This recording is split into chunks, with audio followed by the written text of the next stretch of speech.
Assalamu alaikum students. Last lecture we were doing resistance and resistivity of a conductor. I was explaining resistance. What is the resistance? It is the restriction or obstruction, रुकावट, है ना, to whom in the path of the current. In the path of the current, mostly, mainly electron, free electron, ना. Electron जा रहा है, उसके रास्ते में जो रुकावट आ रहा है उसको क्या बोलते हैं? रेजिस्टेंस बोलते हैं। तो ये रेजिस्टेंस किसके ऊपर डिपेंड है? अगर हम लोग टेम्परेचर को नॉर्मल करते हैं, आपके बुक में बोला गया टेम्परेचर को कांस्टेंट मानते हैं, टेम्परेचर के ऊपर भी होता है, लेकिन फिलहाल अभी टेम्परेचर को कांस्टेंट मानते हैं। तो टेम्परेचर को जब कांस्टेंट मानते हैं तो किसके ऊपर? लेंथ के ऊपर, एरिया और रेजिस्टिविटी के ऊपर डिपेंड होता है। लेंथ के ऊपर कैसे होता है? जितना ज्यादा लंबा रहेगा लेंथ, है ना, उतना ज्यादा उसको क्या होगा? कोलाइड होगा किससे? डिफरेंट एटम से। आप मुम्बरा से क्रॉसर जैसे पाटा जा रहे हैं और मुम्बरा से अमृत नगर जा रहे हैं, तो आपको कितने ज्यादा लोग मिलेंगे? डिफरेंट ट्रैफिक मिलेगा आपको। जब आप मुम्बरा से सिलपाटा जा रहे थे और मुम्बरा से अमृत नगर में कम मिलेगा। टोटल में पूछा, टोटल ट्रैफिक ज्यादा, जितना ज्यादा दूर जाएंगे उतना ज्यादा मिलेगा। तो उसी तरह जितना ज्यादा लेंथ रहेगा उतना ज्यादा इलेक्ट्रॉन को क्या होगा? रेजिस्टेंस मिलेगा। तो length is directly proportional to resistance and length is how it is proportional to area. अब एरिया सपोज ये बड़ा एरिया है तो इलेक्ट्रॉन ज्यादा जा सकता, यही suppose 1 crore electron are passing. अब सपोज यही इतना electron 1 crore electron this much area से पास कर रहे हैं, दिस मच एरिया ओनली, तो उसको क्या होगा? रेजिस्टेंस ज्यादा रहेगा, उसमें रेजिस्टेंस ज्यादा रहेगा, क्योंकि अगर 1 करोड़ इलेक्ट्रॉन इतने बड़े area, this is called as cross section of wire, cross section बोला जाता है इसको। ये क्रॉस सेक्शन से पास हो रहा है और छोटे से एरिया से पास हो रहा है, तो छोटे से एरिया में क्या होगा? रेजिस्टेंस ज्यादा होगा। तो रेजिस्टेंस एंड एरिया कैसे डिपेंड है? इनवर्सली प्रोपोर्शनल, और it is related inversely proportional. And resistance is even related to resistivity. हाँ, रेजिस्टिविटी बोले तो ये मटेरियल का खुद का प्रॉपर्टी, मटेरियल का कैरेक्टरिस्टिक है, वो इलेक्ट्रॉन को कैसे अलाउ करते हैं। कुछ मटेरियल इजीली अलाउ करते हैं, कुछ मटेरियल अलाउ नहीं करते। तो कुछ मटेरियल का रेजिस्टिविटी बहुत ज्यादा होता है, जैसे डायमंड, तो वो क्या होता है? इंसुलेटर होता है, वो अलाउ नहीं करेगा, उससे करंट पास नहीं होंगे। कुछ मटेरियल क्या होता है? रेजिस्टिविटी बहुत कम होती है, जैसे गोल्ड, सिल्वर, कॉपर, उसका रेजिस्टिविटी कम होती है, तो उसमें से इलेक्ट्रॉन पास हो जाएगा, करंट पास होगा इसलिए, तो उसका रेजिस्टेंस क्या होगा? कम होगा। This is the formula, again another formula of resistance related to length, area and resistivity. अब मैंने टेम्परेचर बताया था, इसमें हम टेम्परेचर कांस्टेंट माने। टेम्परेचर पे कैसा होता है resistance? For general metal, exceptional cases अलग है, सुपर कंडक्टर ये सब अलग है। जनरली क्या होता है? जब टेम्परेचर इंक्रीज होगा, टेम्परेचर इंक्रीज हो रहा है तो रेजिस्टेंस डिक्रीज होगा। जब टेम्परेचर इंक्रीज होगा तो रेजिस्टेंस क्या होता है? इंक्रीज होगा, रेजिस्टेंस क्या होगा? इंक्रीज हो जाता है।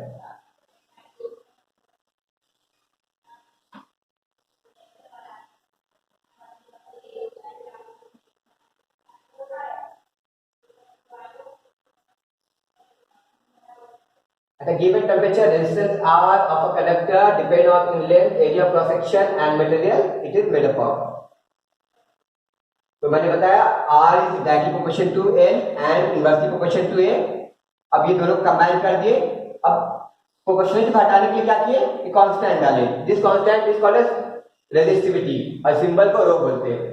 This is the resistivity of the material. SI unit क्या था? रेजिस्टिविटी का ओम मीटर है। क्या है? ओम मीटर है, and is the symbol, ohm meter is the symbol. Resistivity is a specific property of a material, her material का specific property है, characteristic है, और डिफरेंट मटेरियल के लिए क्या होगा? अलग अलग होगा। जैसे कॉपर के लिए -8 है, देखो यहाँ पे 1.7 multiplied by -8 ohm metre. Nichrome के लिए -6 है, तो ये ज्यादा हो गया ना, -6 इज मोर देन -8, और डायमंड के लिए 13 है, 10⁻+13 है, तो डायमंड से इलेक्ट्रिसिटी पास होगा? बिल्कुल नहीं। Electric circuit, electric circuit means क्या कि जो कंटिन्यूअस पाथ है, रूट है, उससे करंट पास हो रहा है, उसको सर्किट बोलते हैं। अगर बीच से मैं इसको वायर को कट कर दूं, इलेक्ट्रॉन पास होगा? नहीं होगा।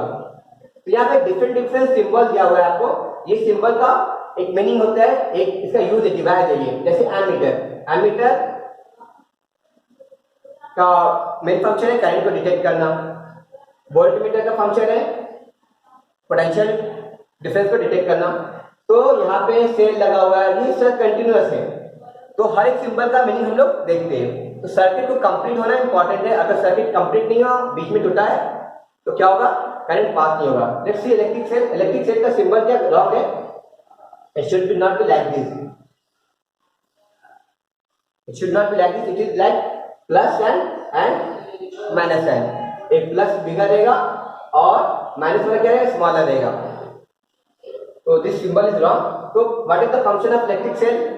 The function of electric cell is to apply potential difference between two end of a conductor. Potential difference maintain करता है, how? Due to chemical reaction. Due to chemical reaction.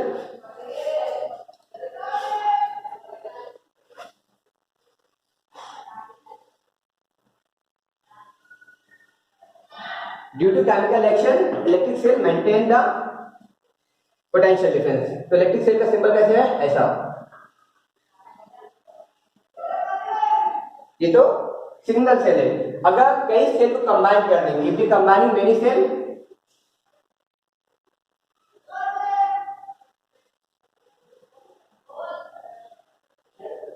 देखो मैंने कंबाइन कर दिया तो it become battery. What is the battery? Battery is the combination of many cell. तो हाँ मैंने सेल आ दिया, ये एक हो गया एक सेल, ये एक सेल हो गया और एक ये सेल हो गया, तो दे आर 3 सेल। तो बैटरी में से बहुत सारे सेल मिलके बैटरी बनते हैं। The function of both of them is to maintain potential difference, to maintain potential difference.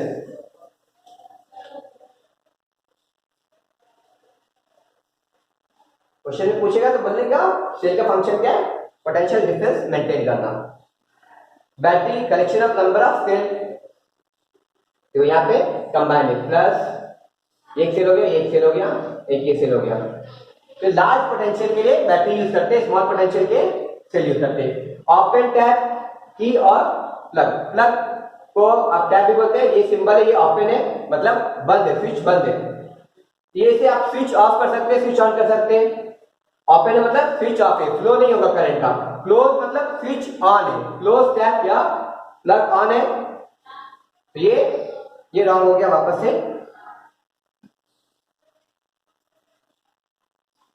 Symbol wrong है। तो ये क्या है? To start the current in circuit. तो टैप, क्लोज टैप मतलब ऑन करना। इसका सिंबल कैसे होगा? इस तरह से सिंबल होता है,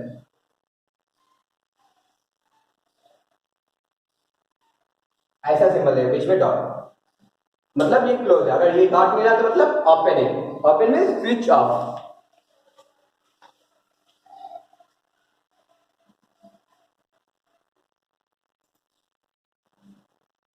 इसके बाद नेक्स्ट कनेक्टिंग डिवाइस। वायर क्या रहेगा? सिंगल वायर है, दिस इज द वायर। तो ये कनेक्टिंग डिवाइस है, टू कनेक्ट द कंपोनेंट, एक दूसरे डिवाइस को कनेक्ट करने के लिए होता है। क्रॉसिंग, एक बार दूसरे ऊपर क्रॉस होती है ना, तो क्या करते हैं? एक बार ये दूसरे बार के ऊपर क्रॉस हुआ, ये बोर्ड की एग्जाम में आया था। ये कनेक्टेड नहीं है, क्रॉस हो रहा है इसमें। इलेक्ट्रिक बल्ब, रियल पिक्चर ऐसा होता है, बल्ब का ऐसा पिक्चर सिंबल बनता है। बल्ब अगर सिंबल था तो ऐसा है। To test the flow of electricity, electricity है कि नहीं वो उसको चेक करते हैं बल्ब से। रेजिस्टेंस का सिंबल क्या है? This is the resistance, real resistance. और रेजिस्टेंस ऐसा होता है सिंबल, ऊपर नीचे आर है, तो इसको रेजिस्टेंस भी बोलते हैं।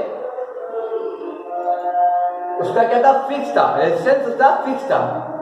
ये वेरिएबल रेजिस्टेंस को रियोस्टेट भी बोलते हैं। इसमें आप चेंज कर सकते हैं, रेजिस्टेंस को क्या कर सकते हैं? चेंज कर सकते हैं। हाँ, इसमें रेजिस्टेंस को क्या कर सकते हैं, चेंज कर सकते हैं, वेरिएबल रेजिस्टेंस या इसको रियोस्टैट भी बोलते हैं।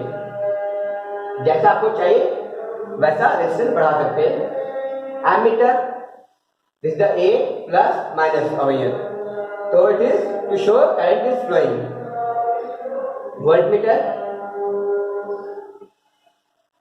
plus minus to measure the potential difference between two point in the circuit. दो पॉइंट में सर्किट में उसके पोटेंशियल डिफरेंस को इंडिकेट करता है।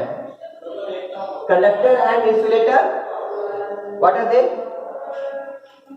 कंडक्टर मींस जो करंट को अलाउ करते हैं वेरी इजीली, जो करंट को पास होने देता है उसको कंडक्टर बोलते हैं, जो करंट को अलाउ नहीं करता है उसको इंसुलेटर बोलते हैं। उससे उस सब्सटेंस से करंट पास नहीं हो पाएगा, जैसे प्लास्टिक, वुड, पेपर है, these all things.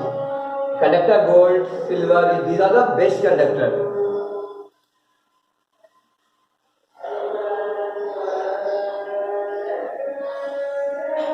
Here, this substance having very low resistance are called conductor. Resistance इसका low होता है। Copper, aluminium, insulator. These substances which have extremely high resistance and through which current cannot flow. तो उसको क्या बोलेंगे? Insulator बोलेंगे। उसका resistance बहुत ज्यादा हाई होता है। Example rubber, glass, bracelet, these all things.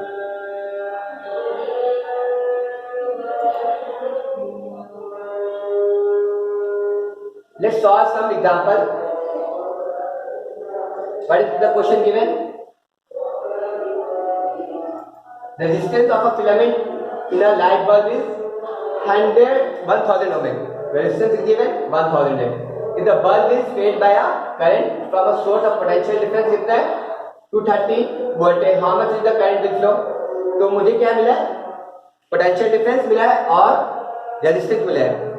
I can put the formula. कौन सा formula? V equal to IR. This is the formula I will put and I will get the current. Value put किया हमने.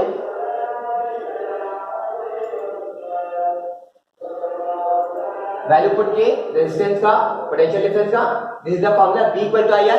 तो I find करने का था तो क्या हो गया? Like this, V equal to IR. तो V I हो गया है. This is the formula. इसको डिवाइड करेंगे तो I will get the answer 0.23 ampere is the current flowing.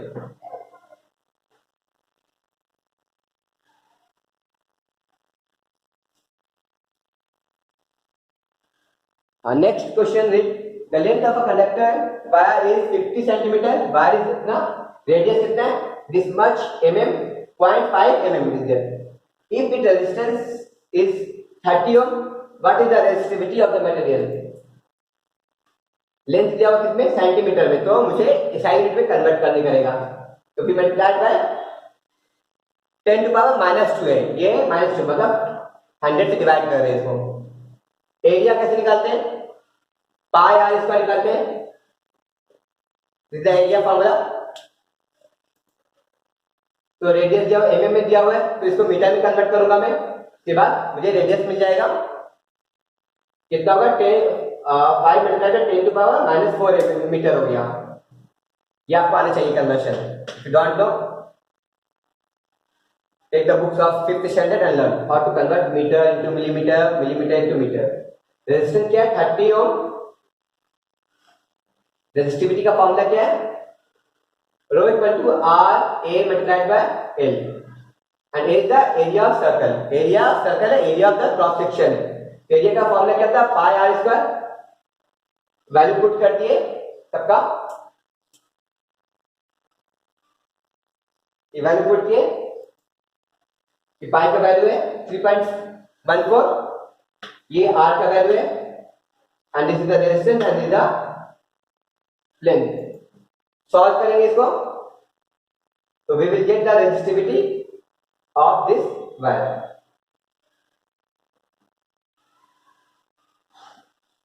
इसको 10 को कैंसिल कर सकते हैं आप. और एक तो सॉल्व ऐसा करो, भले आपको लेंथी दिख रहा है. should solve it, you should practice it how to solve it.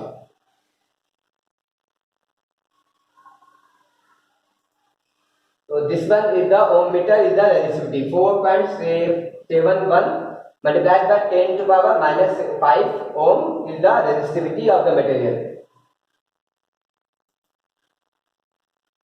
Another numerical current is how much? 0.248 ampere flow through a conductor when a potential difference of 24 volt applied. What is the resistance? It's very easy. V दिया हुआ है, I दिया हुआ है, R find करने का है. So put the formula, you will get the answer.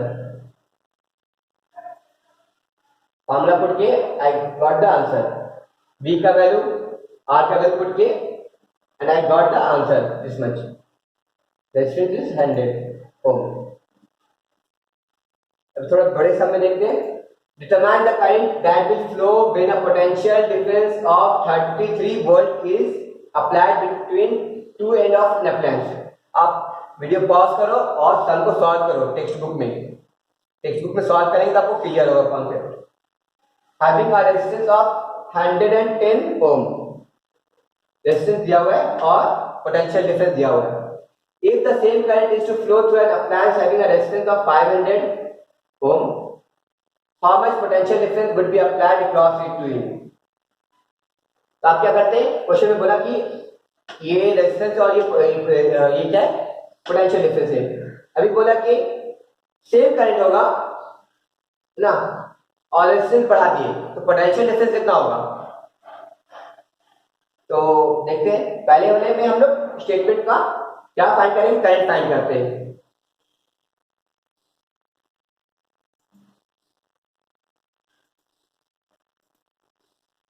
Potential difference 33 volt था, रेजिस्टेंस 110 था. I equal to V upon R, ये फॉर्मूला था. B equal to I R है, उससे डिराइव हुआ I equal to V upon R. Divide किए, कितना answer आया, 0.3 एम्पियर आंसर आया. This is the current. अब यहाँ पे मुझे करंट मिल गया और मुझे क्या मिल गया, रेजिस्टेंस मिल गया. I can find potential difference now.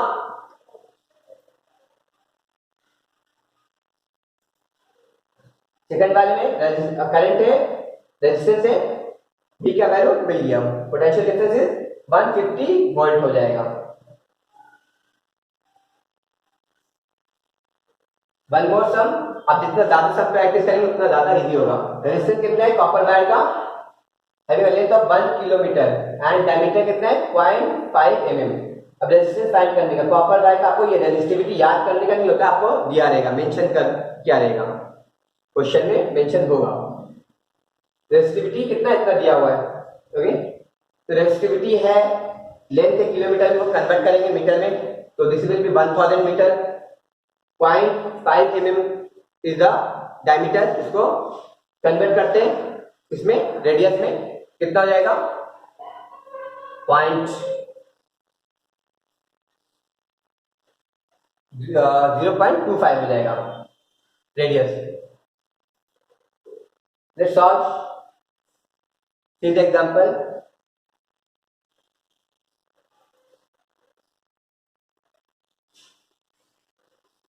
We have converted all the units into SI unit.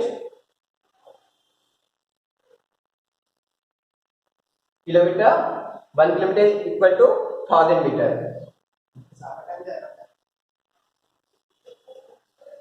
Millimeter converted into meter by dividing by 1000.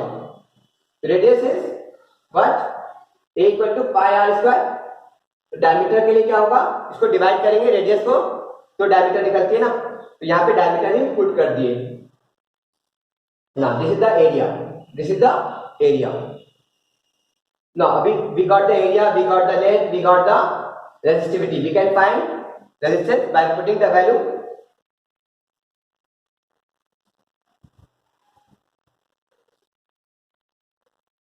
Now R equal to rho upon L upon A. We put the value, each value, we will get the answer. ये resistance यहाँ पे M भी होना चाहिए, ओम metre है, यहाँ पे mention नहीं किया हुआ है. This is the our length and this is the area. So this ohm, 85 ohm is the resistance of this wire.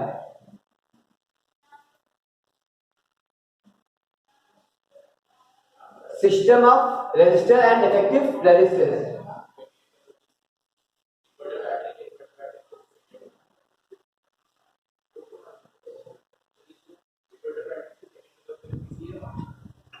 System of resistor and effective resistance. Resistor क्या है कि compound having a amount of resistance between two unit.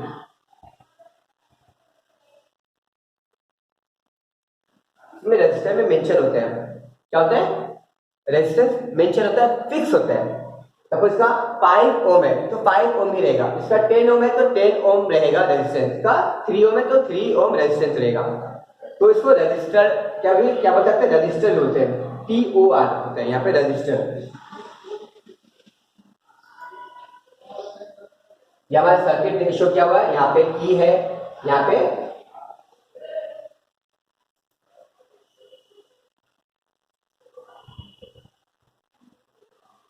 अब यहाँ पे देखते हैं series है, register या सीरीज में और पैरेलल में। जब हम लोग क्या हुआ कि जब रजिस्टर को अरेंज किए, मैं वापस से डायग्राम में जाता हूं।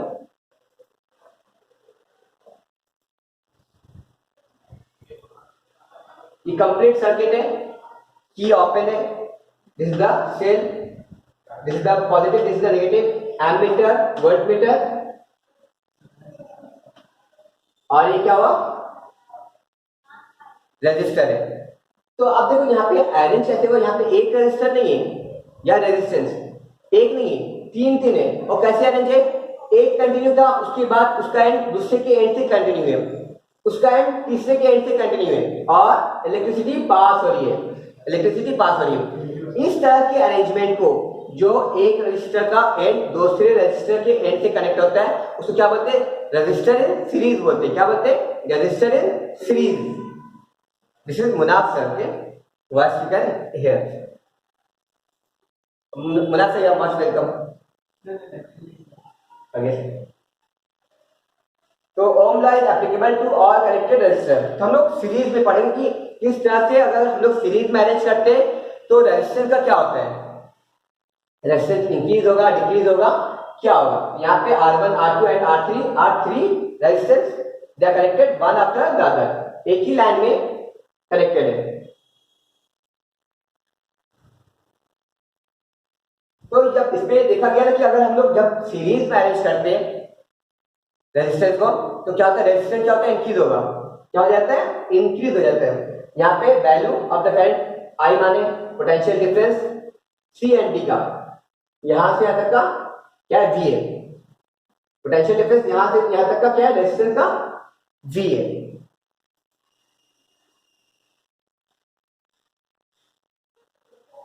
और ये तीन रजिस्टर क्या है, सीरीज में अरेंज है, वन बाय वन, एक एंड दूसरे के एंड से कनेक्टेड है। अब ये तीनों का वैल्यू, ये तीनों पोटेंशियल डिफरेंस का वैल्यू कोई जरूरी नहीं कि सिमिलर ही हो, मतलब इसका 5 है तो इसका भी 5, इसका अलग हो सकता है, इसका अलग हो सकता है, इसका अलग हो सकता है। जब रेजिस्टेंस अलग है तो पोटेंशियल डिफरेंस भी क्या होगा, सेपरेट होगा, क्या होगा, सेपरेट होगा। तो यहाँ पे का एक पोटेंशियल डिफरेंस अलग होगा, यहाँ से यहाँ तक पोटेंशियल डिफरेंस अलग होगा, यहाँ से यहाँ तक का पोटेंशियल डिफरेंस क्या होगा, सेपरेट होगा।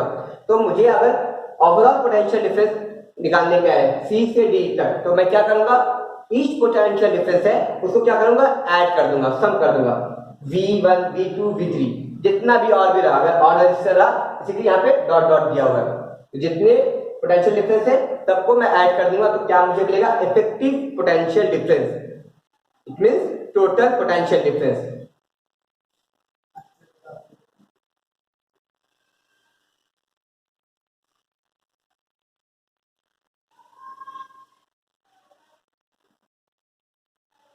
और करंट तो क्या हो रहा है, स्टेप में सेम जा रहा है, करंट इज सेम हो गई है।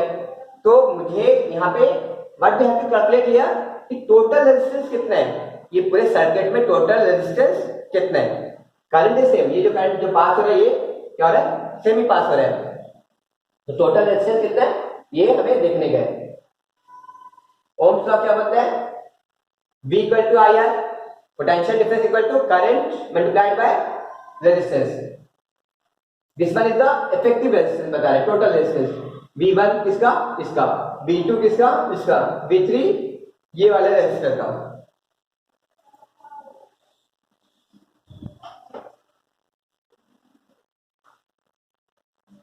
सबको क्या किए, सब्स्टिट्यूट किए इसमें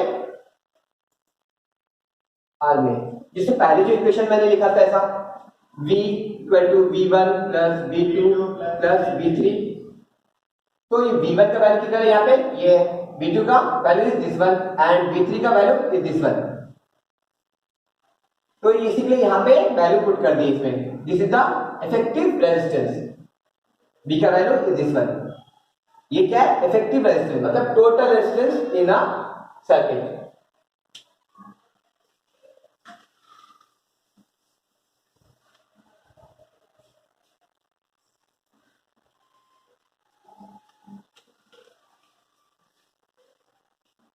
तो यहाँ पे आई क्या हो गया, कॉमन हो गया सब में, आई को मैं कॉमन बाहर निकाला तो क्या होगा, कैंसिल हो जाएगा, तो only what is remaining, resistance is remaining. तो यहाँ पे क्या हो, we can say effective resistance, total resistance कितना होगा, इंडिविजुअल रेजिस्टेंस को ऐड करेंगे तो इफेक्टिव रेजिस्टेंस बनेगा, overall resistance in a circuit.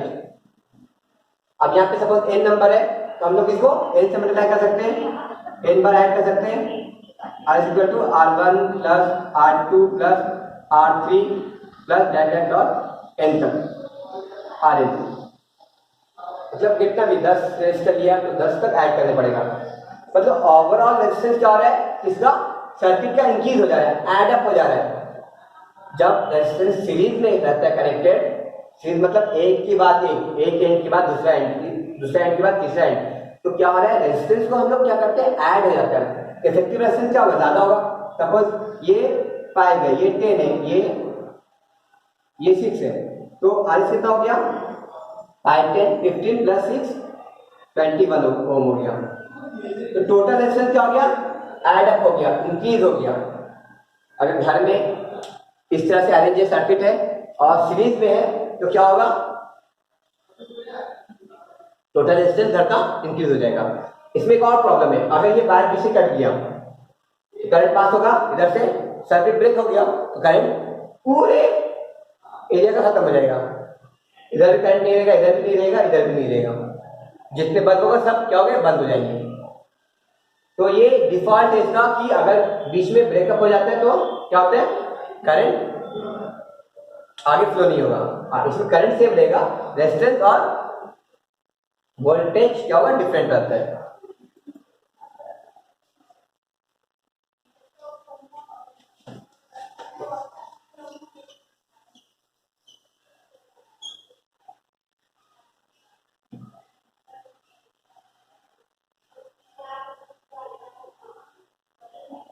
The same current flow through each resistor, ये उसका कैरेक्टरिस्टिक है, इसका कनेक्टेड है सीरीज का, सेम करंट सेम रहेगा। इफेक्टिव रेजिस्टेंस क्या रहेगा, इक्वल रहेगा, इसका सम ऑफ इंडिविजुअल रेजिस्टेंस के इक्वल रहेगा, ईच रेजिस्टेंस मिलाकर के इफेक्टिव रेजिस्टेंस को बनाएंगे। Potential difference between two extreme of the element is equal to the sum of potential difference. Total potential difference कितना रहेगा, हर एक का पोटेंशियल डिफरेंस ऐड करेंगे तो टोटल पोटेंशियल डिफरेंस हो जाएगा।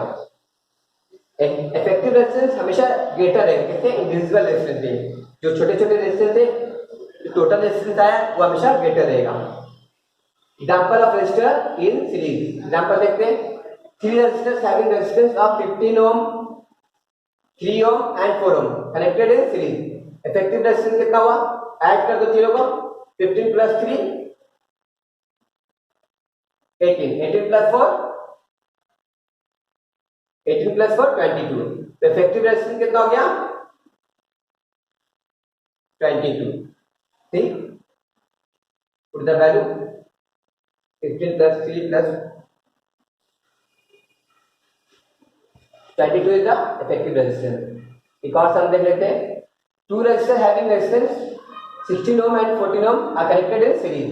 Potential difference कितना is applied across them, total potential difference बता रहा है, calculate the current flowing through the circuit and potential difference each individual, हर एक का potential difference बताने का है। तो हम लोग क्या कर सकते हैं, पहले इफेक्टिव रेजिस्टेंस निकाले, इफेक्टिव रेजिस्टेंस निकाले, कितना आया, 14 प्लस 16 कितना हुआ, 30 हो गया, 30 ओम इज द इफेक्टिव रेजिस्टेंस। तो जब और यहाँ पे इफेक्टिव पोटेंशियल डिफरेंस भी दिया हुआ है, तो करंट में फाइंड कर सकता हूं, करंट फाइंड कर सकते हैं हम लोग। तो करंट कैसे होगा, V equal to I are,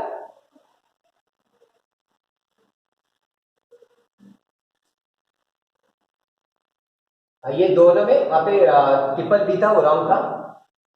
आई कैसे निकालते हैं, V अपॉन आर, यहाँ पे वोल्टेज कितने हैं 18 और करंट ये रेजिस्टेंस कितना है 30, डिवाइड करेंगे तो I will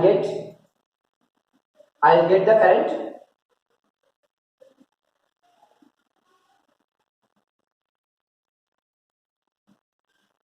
V equal to I R, this is the current I got. ये करंट तो सेम होता है ना, सीरीज में करंट क्या होता है, सेम होता है। अब इसमें करंट मिल गया, अभी ये करंट से मैं इंडिविजुअल पोटेंशियल डिफरेंस फाइंड कर सकता हूं हर रेजिस्टेंस के लिए, ये वाला रेजिस्टेंस के लिए फाइंड कर सकता हूं। तो फॉर्मूला लगाया V1 multiply equal to I R1, formula value put कर दिया, आई का वैल्यू कितना, इसका आर का वैल्यू कितना था, R1 का 16, तो पोटेंशियल डिफरेंस कितना होगा, मल्टीप्लाई करके जो आंसर आएगा वो क्या होगा, पोटेंशियल डिफरेंस होगा इसका, इसके ये रेजिस्टेंस के थ्रू। 9.6 V2 का उस तरह फाइंड कर सकते हैं।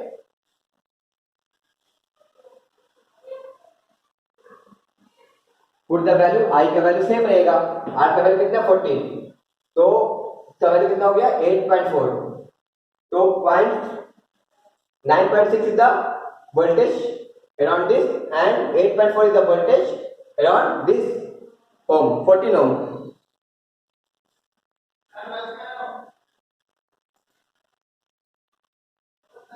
हाँ किधर चले